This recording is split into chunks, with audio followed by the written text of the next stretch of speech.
A very good evening and many thanks indeed for joining us on KUTV Weekend Prime. It is a Saturday, the 3rd day of July, the year 2021. We have a lot in store for you.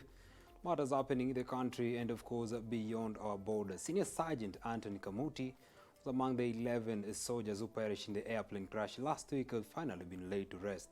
That and much more on our bulletin, but first, let's take a look at the stories making headlines tonight.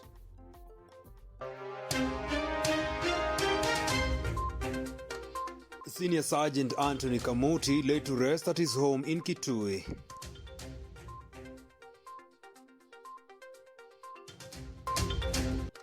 Criticism from UDA on misuse of public resources by Jubilee ahead of Kiamba elections.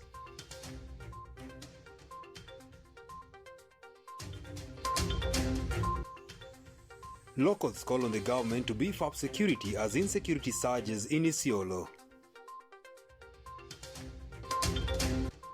Irate parents demand removal of school head teacher over defilement.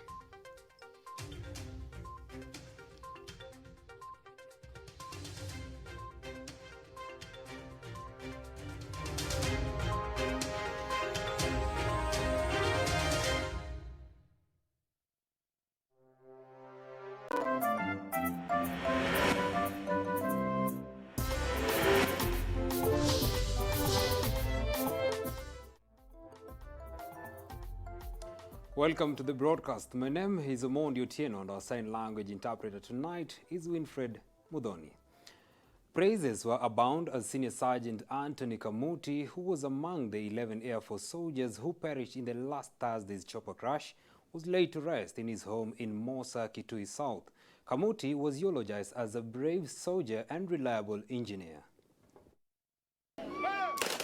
Mona after Mona hailed Senior Sergeant Anthony Simon Kamuti, the fallen soldier, as a dedicated, disciplined, dependable and accomplished radar technician whose untimely demise had robbed the nation of unmatched service. His commanding officer, Major Chirchir, said they had served side by side for 6 years and praised him as a brave soldier and a reliable engineer whose dedication to service remains exemplary.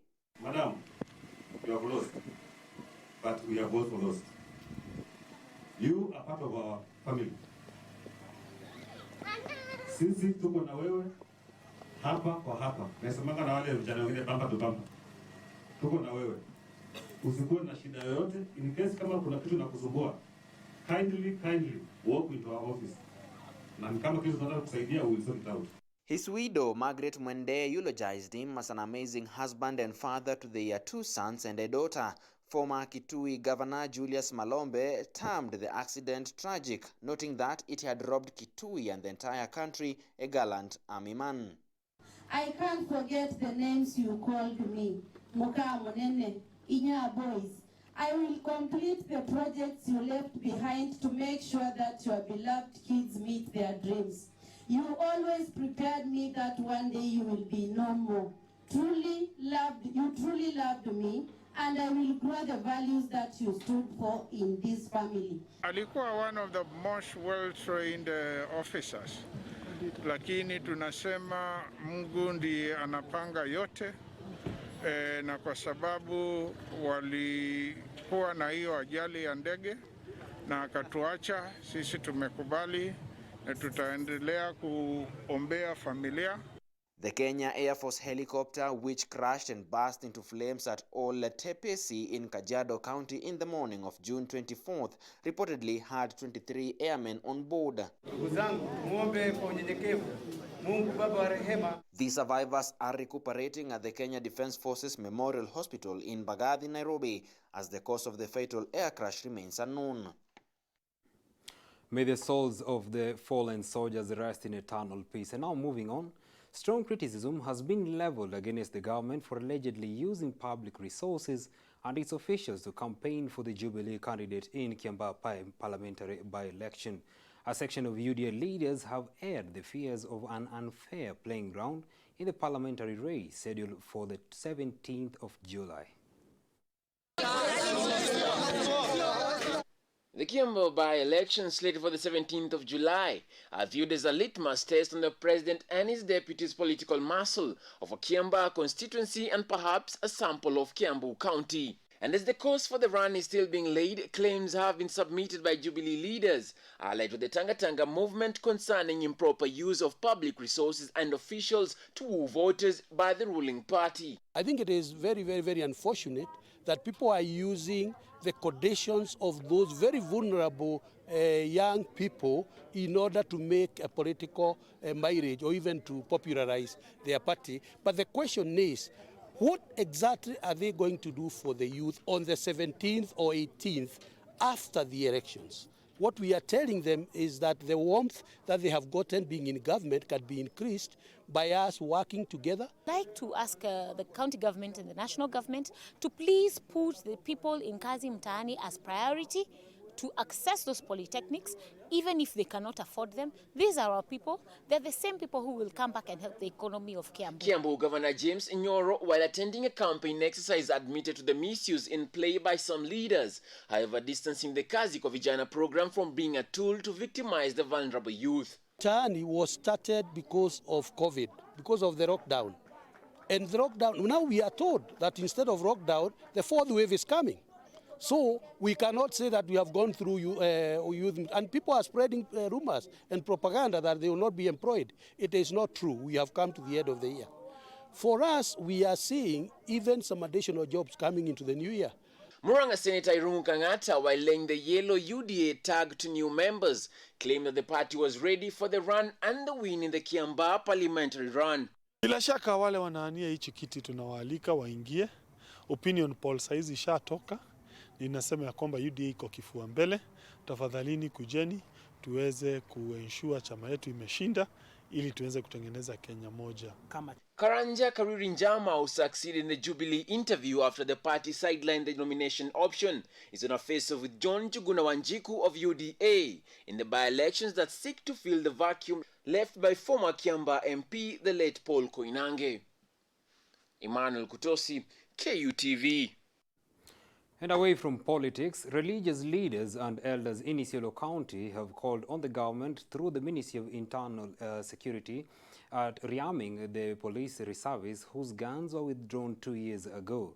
This comes after an attack by the neighboring county which has led to the loss of at least 19 people within a month.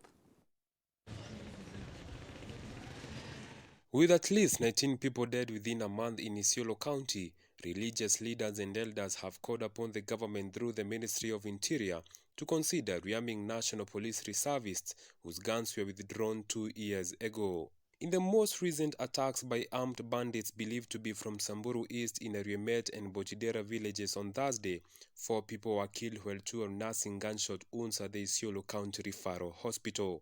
ISIOLO Central iko watu aina yote, kabila yote wako katika ISIOLO, na wote ni watu kupendana, watu kuishi pamoja. Ndani yetu sisi hatuna shida, lakini kutoka nje tunapigwa.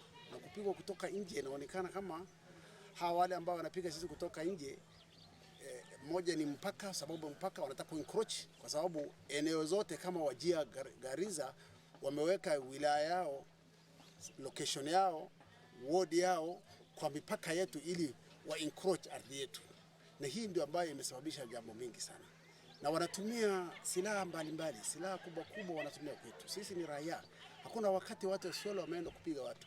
Led by ISIOLO Interfaith Network chairperson Sheikh Ahmed said, the leaders have condemned the recent spate of attacks along borders with Samburu, Wajir and Garissa counties, calling for truce between the conflicting pastoralist communities in order to pave way for a peaceful electoral process next year, as well as implementation of various development projects. Sheikh Ahmed has also cautioned politicians against making inflammatory statements that may worsen the already bad situation, urging members of public to also desist from publishing insightful statements on social media. Tukiangalia pia cheche za maneno kati ya wanasiasa na tukiangalia mambo vile inavyoendelea, tumegundua ya kwamba hali ya kutokuwa na amani inazidi kuwa mbaya. ISIOLO Interfaith Network Secretary Bishop Stephen Kalunyu has said that the conflicts would be planned and sponsored by individuals aiming to exploit the chaotic situation to obtain political power, urging the government authorities to move with speed and conduct thorough investigations that will lead to arrest and prosecution of all those involved. Mwezi wa 8 mwaka ujao, kama hali itakaa bila ilivyo, tutakuwa na uchaguzi. Ndio ikawa kuna watu ambao wanaona hii itakuwa msaada kwao na inaendelea sasa kuadhiri maendeleo ambayo tunaendelea kuona kutoka kwa serikali kuu na serikali ya jimbo. Wafadhili wetu ambao wako katika sehemu hii wengi wameanza kuwa na wasiwasi. Utalii na uchumi wetu mahali unatoka katika mbuga zetu za wanyama, wenyewe wameanza kuwa na wasiwasi. His sentiments were echoed by the ISIOLO Council of Elders Chairman Abdullahi Haji Gojombe, who argued that the ISIOLO pastoralists living along the borders with Samburu, Wajir and Garissa counties are prone to attacks since the government withdrew Kenya reservist guns from them and failed to do likewise to those from the neighboring communities. Hata wale wanapigwa Eremet jana leo walikuwa ni watu wa Samburu ndio wanakuja kutoka county nyingine wanakuja. Hawa yote ukiangalia wanapakana nyuma yao. Northeast wanapakana na Somalia. Pande hii Dogodia wanapakana na Ethiopia. Samburu wanapakana na Southern Sudan. So inaonekana kama wamepata silaha na sisi tumekuwa disarmed. Residents are now appealing to the government to establish police posts at strategic locations along the borders and rearm national police reservists in order to effectively protect lives and property. Ken Wabero, KUTV. Thank you so much, Waweru, for that report. And now, irate parents and locals of Nambale disrupted learning at St. Mary's Nambale Primary School in Busia County in an attempt to forcefully evict the school head teacher who was arrested for attempting to defile her 14-year-old former pupil on the 28th of June. The charged parents stormed the school yelling and carrying placards, demanding to know why the head teacher had reported back to school, whereas he still had a case in court to answer. The suspect acted swiftly and managed to sneak to Nambale police station for safety. Normal operations at the school were disrupted for the better part of Friday evening before Nambale police, led by the OCPD Walter Apondo and area education officers, arrived and calmed the parents. Obanda alikuwa mwalimu wetu mzuri, tulikuwa tunampenda, lakini kitendo yenye amefanyia sisi wazazi kuchukua mtoto mdogo tumehuzunika sana na tumtaki kwa hii shule aende. Hatumtaki kabisa. Tangia tuanze kuzaa na kuleta watoto hapa, hatujaiona mwalimu yeyote mwenye amai chukua mtoto kutongoza ama kurepu mtoto kupeleka kwa baa. Kwa hivyo sisi kama wazazi wa St. Mary's tuko na uchungu sana. Hatutaki Obanda, tunataka Obanda aende. The school head, identified as Godfrey Obanda, who is also the Kenya Primary Schools Heads Association CAPSHA Nambale branch chairman, allegedly offered the girl a lift after she had collected her KCPE result slip at the school before luring her into a hotel room. The girl, however, managed to free herself from the teacher's trap and alerted her parents. Ningeomba wananchi watulie na pia sheria ichukue mikono yake, kwa sababu sheria ni kama haijafanya jambo lolote. That's when you find this teacher just within a few days of bado hiyo kesi inaendelea, unapata amerudi shule. So wadadhi hawapendezwi. The irate parents have vowed never to allow the teacher into the school until the investigations are completed. Obanda, who was arraigned in a Busia court, denied the charges of sexual harassment before being released on a 50,000 cash bail. Ojwang Mariam for KUTV's Weekend Prime. World Vision Organization has joined the government to fight against child abuse in Baringo County. Drought situation and water shortage is forcing children to skip school as they track water, and in such circumstances, many children are left to exposed to acts of violence and child abuse. Recently, violence against children have been on the rise, with child trafficking, defilement, child labor, early marriage and kidnapping cited among child abuse. In Baringo County, child neglect has been cited as the leading cause in child abuse. The situation has been occasioned by drought and water shortage, hence increasing this form of child abuse in the county, as Baringo North records 209 child abuse cases this year.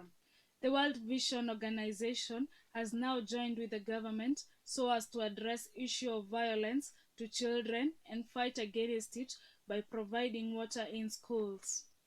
As Cabinet Secretary of Labour Simon Chelugoi said, they have launched a campaign in championing children protection. As a politician, I always go through some areas, and I still find there are very, very young children that are already pregnant, and some are breastfeeding. Drug abuse, even here in town, is still rampant. Even now, as we walk across the town, you will see young adults who are already drunk and struggling. But with empowerment, the efforts that we did, even when I was in minister in charge of water, through National Water Corporation, we were able to extend the canal to reduce the overflow of water in Endao River so that those communities can be safe. World Vision and other partners have now launched a massive program of provision of water so as to ensure education of children is well taken care of, towards promoting a generation where climate change should not affect children and realization of their dreams. Isabel Mwangi, KUTV. And away from that, police in Garissa have arrested 14 fraudsters who are selling phones and other electronic gadgets to members of the public that are not functioning. Acting on the complaints from the public, officers from the DCI swung into action and nabbed the fraudsters said to have come from the neighboring counties of Kitui and Meru and had managed to con many unsuspecting members of the public. Regional Police Commander David Bunei urged those with complaints to record statement with the police for quick action to be taken. The DCI officers are still analyzing the suspects' phones together with other leads with a view of arresting more accomplices. Toka watu wetu hapa danganywa na matebele. Atu wanakuhusia simu. Mtu anatoka simu. Iko simu ya 1200. Simu kubwa. Hakuna simu ya 3000. Smartphone ya 3000 hakuna. Hiyo ni kudanganya nyinyi. Lazima ufuatilie mtoto yako. Mtoto akitoka shule saa 8 saa 9 akija nyumbani, bana waachilia mtoto asome hapa, alafu nakuja kupiga report ati mtoto wangu hajafika nyumbani. Chunga mtoto wako. The Kisumu-Butere railway line works were halted after the local administration stormed the site and stopped the ongoing renovations. This was brought about by the locals who claim that they have been left out in the recruitment process of hiring 30% of area residents in line with the government directions to empower them.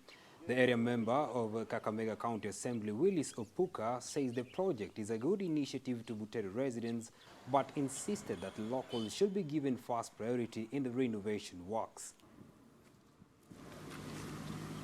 Napenda kuchukua hii fursa ku appreciate the whole project ya revival ya hii meter gauge ya kutoka Naivasha mpaka hapa Kisumu. Lakini malalamishi yetu ya kwanza kabisa ni kwamba sisi hatujaona hapa Butere ile process na policy ya serikali ya kuhakikisha kwamba kama kuna project area fulani 30% ya ile labor inakuwa supplied kwa hiyo project ni wale locals. Na wakaaji wa Butere saizi hawako na furaha vile. Juu tulikuwa tunadhania matunda kama haya yakija, bas pia watu itaboresha uchumi. Watu watapata ajira, watu wetu watapata hela kidogo iwasaidie waweke. 19 minutes past the top of the hour. We are taking our first break here on KUTV Primetime News. We still have a lot in store for you, so keep it right here. See you in a moment.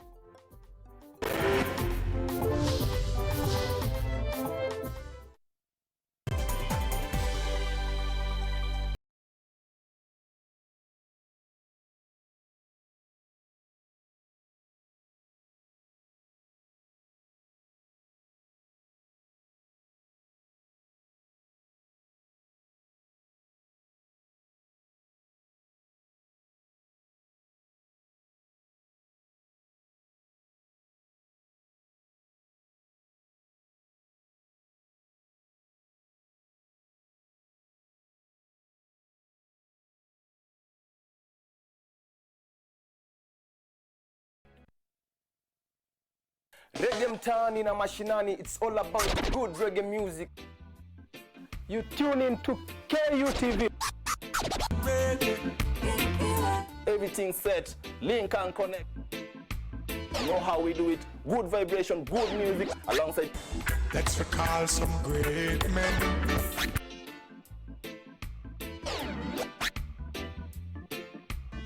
Call me the messenger, aka the lyrical DJ Sweet K. I'm gonna bring you the message straight from the artist to your comfort zone. Always stay tuned to KUTV Radio Iration.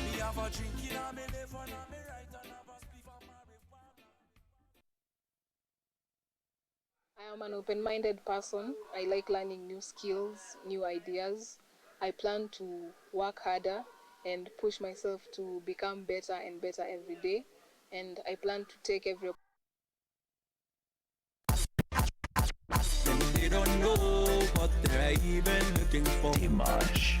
Ask them, they don't know what they're even looking for. And I'm not ashamed, oh, oh. I'm not ashamed, oh, oh, oh, oh, oh. I'm not ashamed, oh, no. I'm not ashamed, oh, oh, oh, oh, oh, oh, oh. Niaje wase, hii ni Church O'Clock Show mazina. Hapa kuna kitu inaitwa Gospel Art Segment. Hii ni segment yenye mazee tunapatana na wase wanafanya art zao, wasanii, photographers, producers, DJs. Kama wewe ni dancer, we bring you here mazee, we show the world what you're doing and how you're using your art to reach the hearts out there.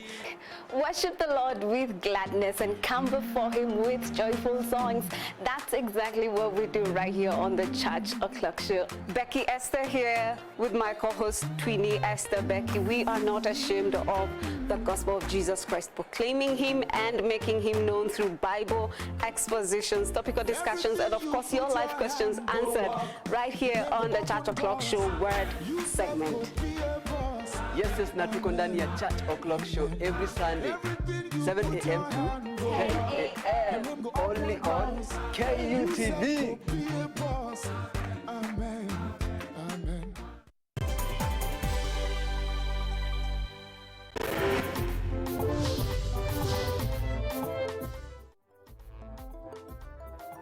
Welcome back and many thanks for staying with us on KUTV Weekend Prime. Remember, you can share your thoughts with us on our social media platforms on Facebook, KUTV Kenya, and on Twitter, KUTV_Kenya. The COVID pandemic has forced families to work and study at home together with an added stress for couples who are also business partners. In Kenya, such a life-work partnership experiences a struggle not to only earn a living, but also to keep families together. Dan Omondi and his wife Millicent Otieno have been selling fish for 6 years on the outskirts of Kenya's capital, Nairobi. We live together, we work together, yeah, and that's it. And we enjoy it.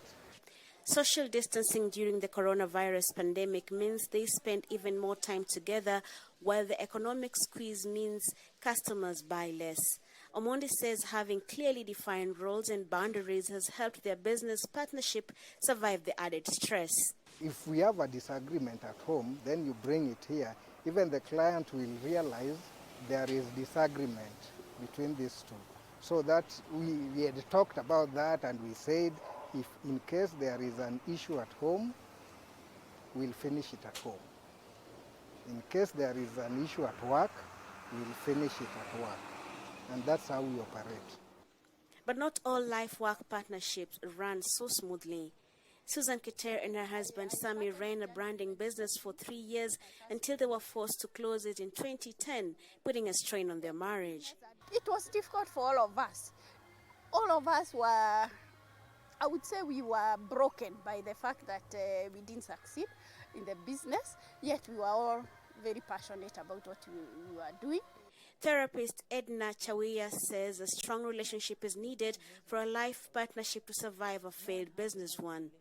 If you want to do business together, have a conversation, really have a conversation. Not just how exciting the business actually is, but how are we going to run it? What if we don't make it? Who is to blame? Are we both to blame? Is one of us to blame? How do we make decisions around employing people or not?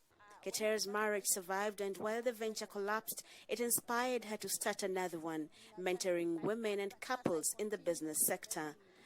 Several countries have imposed restrictions on travelers from Britain amid the rise in cases of Delta variant of coronavirus. Scientists say that the Delta mutation is more infectious and now makes up around 95% of the new cases in Britain. Henry Ridgell reports from London. London's Wembley Stadium hosted England's victory over Germany in the UEFA Euro Football Championship Tuesday. Wembley is also scheduled to host the semi-finals and final, but the European Union wants the matches relocated. Because there will be lots of people, and the idea of a full stadium, at the moment we're so worried about the Delta variant. That concern will be amplified by COVID data from Scotland, published Wednesday, which showed that almost 2,000 new infections were associated with football fans travelling to London on June 18th. So far, European states have imposed different limitations on travellers from Britain. Germany has called for EU-wide restrictions. Without a thorough vaccination program, they are going to see increasing numbers of Delta variant as well. So they're just trying to buy themselves time. But popular vacation destinations like Spain and Greece are resisting pressure for further restrictions. They are desperate for a bumper tourist season after a disastrous 2020. Hong Kong banned all passenger flights from Britain starting Thursday. These travellers raced to beat the deadline. My original plan was to return on July 7th, but I was afraid I wouldn't be able to come back by then, so I decided to change to an earlier flight. Scientists believe the Delta variant came to Britain from India, where it was first detected in late 2020. Critics say the British government acted too slowly in imposing travel restrictions on India, though Britain denies this. Yet hospitalisations are expected to stay low, say some experts.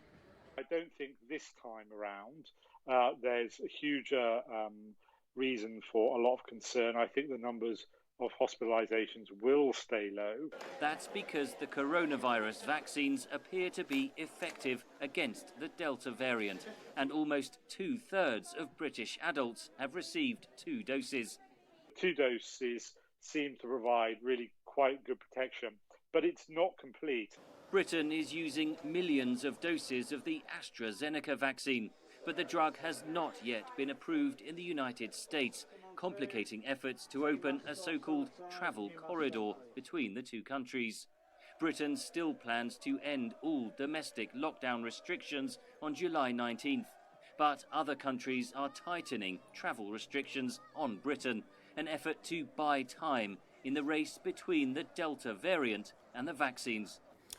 The demand for summer school in the US has reached a new high after children spent another school year at home in front of their computers because of the pandemic. With so many students needing help before the school year resumes at the end of August, there is a shortage of teachers who are willing to work through the summer. Leisure Bakalets has the story narrated by Anna Rice.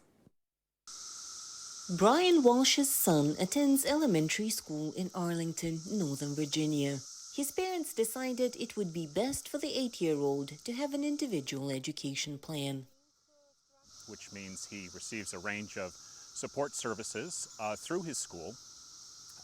That includes speech therapy, physical therapy, other assistance as part of his educational year. In the Arlington School District, children who need special help can continue to attend classes during the summer. But after Walsh signed up his son to attend classes, he received a call from the school saying they were full. And then, after it was communicated that, no, we can't keep our promise anymore and provide the summer school to all those students eligible, I had to find alternative enrichment activities for the month of July because those that I had originally booked were, of course, totally full. The school district explained they faced a teacher shortage because teachers are not obliged to work in the summer. Only those who want to continue teaching over the summer do so. This is not the fault of our teachers. Our teachers are heroes. They really went to the mat and worked very hard to ensure that our students were not only academically supported, but with social emotional as well. And they need a break. Arlington is not the only school district dealing with this high demand. It's happening throughout the U.S. because of the disruption caused by the COVID-19 pandemic. This year, summer school is becoming part of accelerated learning, and that is the attempt to help students, all students, catch up with the learning loss that took place this year. It'll be the first time that there's large-scale summer school programs for all students, not just students that are in need of remediation. The federal government is doing what it can to help summer schools this year. $122 billion is going to public education, kindergarten through 12th grade, and then up to $30 billion can be used for summer and after school programs. Aaron Dworkin says summer schools should undergo a massive reform to make them more effective and exciting for kids. And some summer programs like this do exist. Amazing, exciting, life-changing. That's what children say about a summer program called Horizons that was designed for low-income students in Washington, D.C. We work with 3 educators in a classroom of 15 students to individualize that support for students. They're not sitting and taking notes, they're really engaging and playing and doing with their hands. And also in traditional non-pandemic times, a core part of Horizons' strategy is swimming. And all our students learn to swim. Children benefit from these kinds of schools, according to the National Summer Learning Association. In Pennsylvania, elementary school teacher Matthew Hathaway created a summer program called Teachers in the Parks when his local school district couldn't accommodate all the students who wanted to attend summer school. Actually, what I did was I just met them at my parents' house, which sounds really strange, but I would tutor them 6 at a time, and we would just walk down to the community park just for space to do activities. So I just walked over to the pavilion, and I asked for permission to teach reading and math lessons, so I did. And that's how Teacher in the Park started. We grew from there, and now we work with many districts around the region. While public schools can't find enough teachers to satisfy the demand for summer schools, Hathaway has a wait list and is willing to teach as many as he can. Tigrayan troops retook the capital of Mekelle this week, prompting the Ethiopian government to declare an immediate ceasefire in the 8-month-long conflict. But U.S. lawmakers warned the Tuesday ceasefire may only be temporary and will likely not prevent a looming famine impacting millions on the region. VOA's congressional correspondent Catherine Gibson has more. Celebrations in the streets of Mekelle as a unilateral ceasefire ends 8 months of conflict between the Ethiopian government and rebel troops from the TPLF, the Tigray People's Liberation Front. But in Washington, a top U.S. lawmaker warns this pause in fighting may only be temporary. I can only hope it opens the door to a peaceful resolution. However, I am hearing reports that the TPLF is threatening to enter Eritrea, which would be a clear and dangerous escalation in this conflict. The conflict intensified last week when an Ethiopian military strike killed more than 60 people at a market in Tigray. Tigrayans accuse both Ethiopian and Eritrean troops of atrocities, including rape and blocking food and aid, resulting in a widespread famine. War crimes, crimes against humanity, and acts of genocide have been carried out against the Tigrayan people. Last week, Prime Minister Abiy stated, quote, "There's no hunger in Tigray," unquote. The stunning denial of the catastrophic conditions on the ground in Tigray is appalling. The U.S. Agency for International Development estimates up to 4.5 million of Tigray's 6 million residents require urgent food assistance, and nearly 900,000 people are already experiencing catastrophic conditions.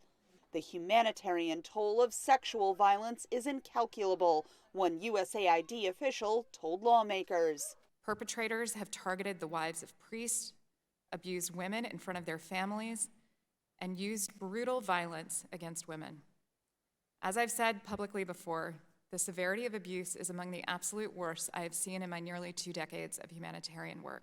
According to the Ethiopian government, the ceasefire is scheduled to last through the end of the planting season in late September.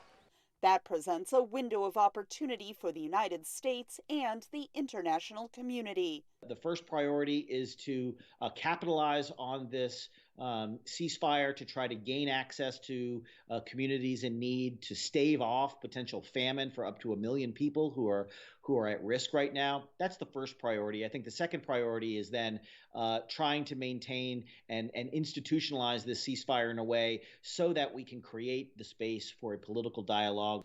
U.S. lawmakers are warning the costs of failing to create that space are high. Or the sides just trying to look at this as the next phase of a protracted conflict morphing into a civil war.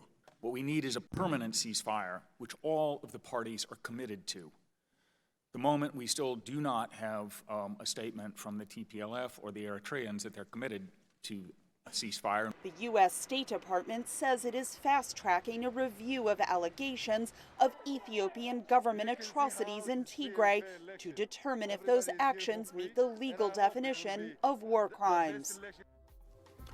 We are taking another very short break here on KUTV Weekend Prime. In a moment, we'll be back with sports news.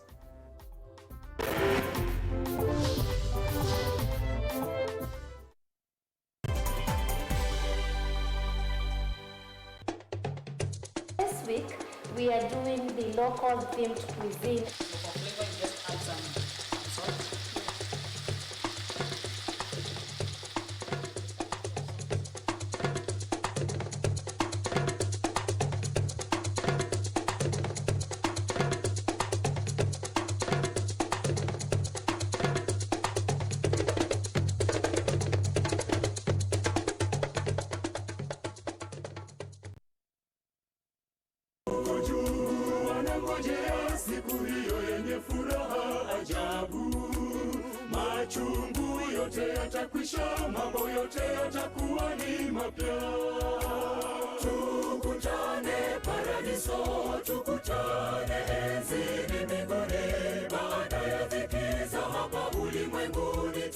Safina inang'oa nanga sasa hivi.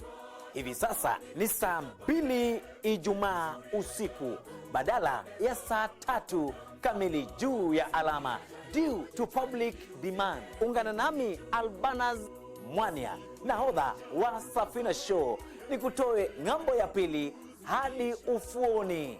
Safina Show, sauti ya matumaini.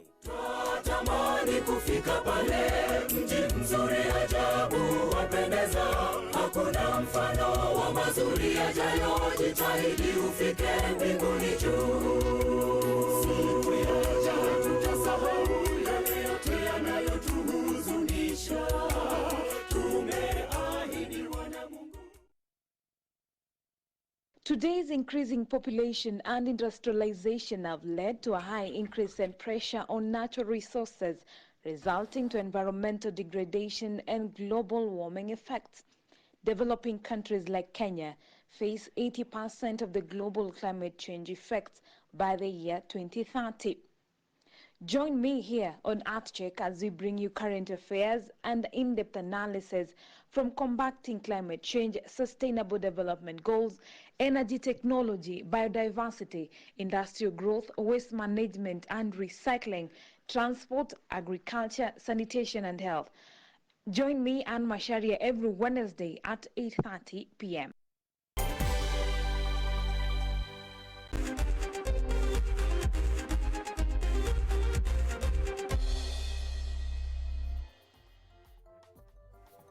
Welcome back. Let's now take a look at what's happening in the world of sports.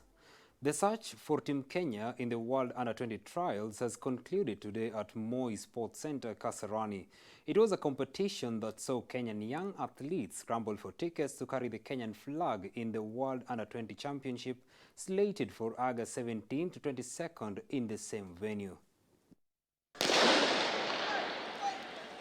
World Under-20 trials entered its last day today at Kasarani Stadium, with over 10 finals held today. Athletes scrambling for tickets to represent Team Kenya in the World Under-20 Championship that will be held next month, with the likes of Teresia Mudhoni making a breakthrough to Team Kenya in the 3,000 meters race. I'm very glad for the time that I have set for 3,000 meters. As I had said earlier during the semi-finals that I would try to do more better than I did there before. I has made it and I'm very glad. Now henceforth preparing for the World Athletic. Among those who qualified to carry Kenyan flag include Vincent Keter, who sprint past his compatriot to clock the best time of 3.38 minutes, followed closely by Manuel Lemama, who settled for second place, while Purity Chepkirui and Mariam Chemtai clinching tickets in 1500 meters race in women category. Leo kuna huyu Jamaican Usain Bolt. Hiyo ndo alinivutia, yani vile tu alikuwa anakimbia. Nilipenda sana kukimbia kama yeye. Luis Morara and Jonathan Mutua will have a chance of redemption after qualifying the 200 meters race by virtue of merit as a host nation, after both failing to meet the set qualification time of 24.35 and 21.38 seconds respectively. For us as Team Kenya and also Athletes Kenya, we have had a great event that our athletes have competed well, and they have done so well. They are first times that they have competed today. And I'm sure that by the time we go for the World Under-20 in August, we will have a great team. After the selection of the team, the mantle will now be passed to athletes and their respective coaches to sharpen the upcoming golden generation of young athletes ahead of World Under-20 Championship that is due on August 17th to 22nd. Auma Evans, KUTV, Kasarani. The FKF Betway Cup final pitting AFC Leopards against their arch-rivals Gor Mahia will now be played at the Nyayo Stadium and not the Utalii grounds as had been scheduled. The match kicks off at 3 p.m. on Sunday, July 4th, 2021. Also set to be played at the same venue as the curtain raiser is the third-place playoff, pitting Bidco United against Equity, starting at 12 p.m. 2 million Kenyan shillings, as well as a chance to grace the 2020-2021 Cup Federations Cup, has been lined up for the winner of the final. The first runners-up will take home 1 million Kenyan shillings, while the third and the fourth place teams will get 750,000 and 500,000 Kenyan shillings respectively. 17 games, we lost one. Because of that, it's two good teams, as I say. It's not only FC Leopards, it's FC and Gor Mahia. They will respect each other, I know, but of course they have both teams will play this game with confidence to win. I think that for a lot of people and especially for fans, it's the two biggest club in Kenya. So everyone is a little bit exciting. Curtains come down on a 5-day referees training held by FKF Nairobi West branch, where 46 of the youthful grassroots referees were duly certified on Friday at NCC ground on Ngong Road.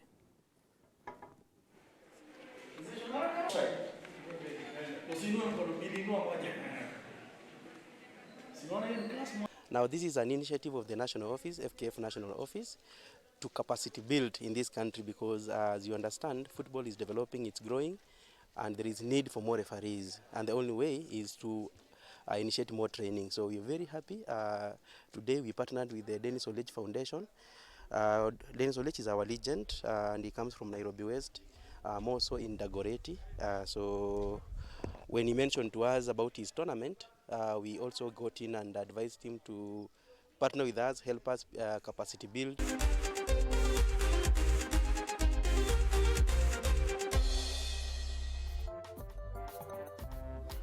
That brings us to the end of our bulletin tonight. Many thanks indeed for your valid company throughout the bulletin. My name is Omondi Otieno, and our sign language interpreter tonight has been Winfred Mudhoni.